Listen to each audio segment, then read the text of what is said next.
Nathan Judo. I'm here with Wolverhampton Wanderers reporter, Mr. Timothy Spiers. Tim, we've just heard from Nuno ahead of the big game against Leicester tomorrow, 12:30 kick-off at Molineux. Yes, absolutely. Nuno in decent spirits, looking forward to the game? Probably. Yes. Yeah. Couldn't tell.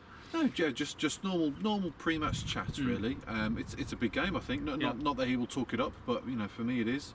And the next 2-3 weeks are big. They play 8th, 9th and 10th in the next 3 in the league, and you've got an FA Cup 4th round tie thrown in the middle of that. So if you want to be all hyperbole and journalism me about it's a potentially season defining couple of weeks. I don't think that's a huge stretch to say that. You know, this team would love to finish 7th, and they'd love to have a run in the cup, and therefore the next 2 weeks are very important. And they're going to have to do that without Mr. Willy Bolly. Yeah, so Nuno again kind of said, you know, he needs to do better in those situations. He chose the wrong approach, so that's it, isn't it? It's done.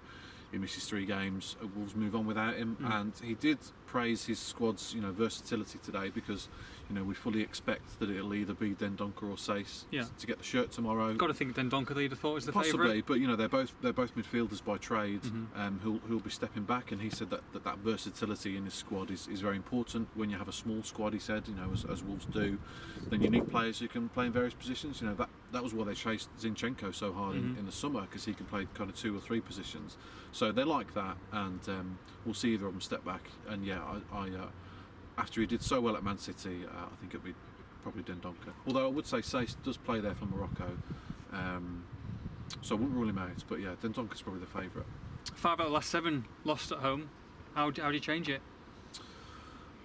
Is there a reason? Well, more fireworks on the pitch. Yes. Underlying issues, I'm not sure really. There's not too many recurring themes other than tempo, really. Starting the game with a fast tempo, but it's difficult when teams sit in. It's difficult. It's not just as simple as saying let's play the ball faster when there's no gaps to play the ball into. So an early goal would be fantastic, and they have struggled in the first half this season. You know, we know that they don't score many goals in the first half at home. That has been a problem. It's pretty simple stuff, isn't it? If you take the lead in the first half, you'll have a better chance of winning. But as far as the mechanics and the tactics of it go, you know, that's one for Nuno to answer, really. Not that he would kind of go into it. I did try and push him on it, but no. It is something they need to resolve. The home form under Nuno in the first kind of 13 months was phenomenal. It was Fortress Molineux. I think they lost 3 in 13 or 14 months, and then since then, 5 out of 7. I mean, you've got to make the step up, so you can understand that it's not going to be quite as good, but still, that is, if you want to finish 7th, you've got to definitely up. The 2 you'd point out would be Watford and Huddersfield, really. Elsewhere in that run, they've lost to Spurs and Liverpool. You kind of say fair enough to those, really, but Watford, Huddersfield and Palace are the 3 that they've got to look at.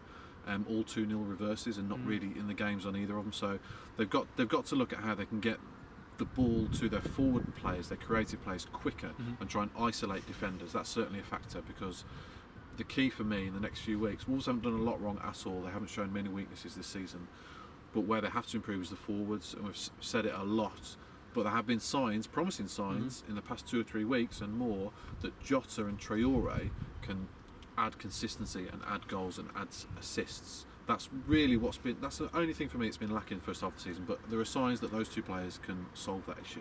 And you were disappointed that it didn't go 3-4-3 at Man City. Do you think we'll see that on Saturday? Probably, especially with either Dendoncker or Sace dropping back. Well, unless he's got the option of bringing in Gibbs White as well, actually. But probably, I would like to see him go Traore and Jota either side of Jimenez. Have a good go. But he's always played 3-4-3 at home against the lesser side. Yes. He's gone 3 midfield against Liverpool twice, against Man City, maybe Spurs as well. And then you go back to your flat 3-4-3 against the team you expected to beat, and they've struggled, like I said, to get the ball to Traore and Jota in those key areas, because they tend to be more double marked. So I do wonder if he maybe will stick with a 3 in midfield to boost the numbers there, and have Moutinho in the 10, possibly Gibbs White, and then Sace and Neves behind. Yes, it's a possibility. But with Traore showing a bit of form recently, and Jota as well, I'd like them both on the pitch, and I think that's the best way to do it. Lost to Leicester already twice this season. Yes. Yeah, unluckily so. At the King Power, they hit the woodwork three times, and then conceded an own goal in a deflection. Yes. Very unlucky that day. And then the Carabao Cup was 2 very much changed teams, and then they lost on penalties. So He knows obviously a lot about them.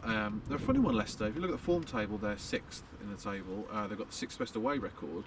And yeah, there's a lot of fans who don't want Puel to be the manager anymore. His favourite to be the next manager to go. He's not keen on the style of football. A couple of bad results recently, admittedly. Got dumped out the FA Cup by Newport, and then lost at home to 10-man Southampton last week. Yes. So he's under pressure. Yes. And Wolves will look to take advantage of that. I hope it's not like a chess game. Oh, don't know. Let's have some goals. Because in theory, two teams who are very good in the opposition third, and it could be a got stinker. some very good players, but. If Leicester, as they prefer to do, kind of sit back and try and hit Wolves on the counter, Wolves like to do that as well.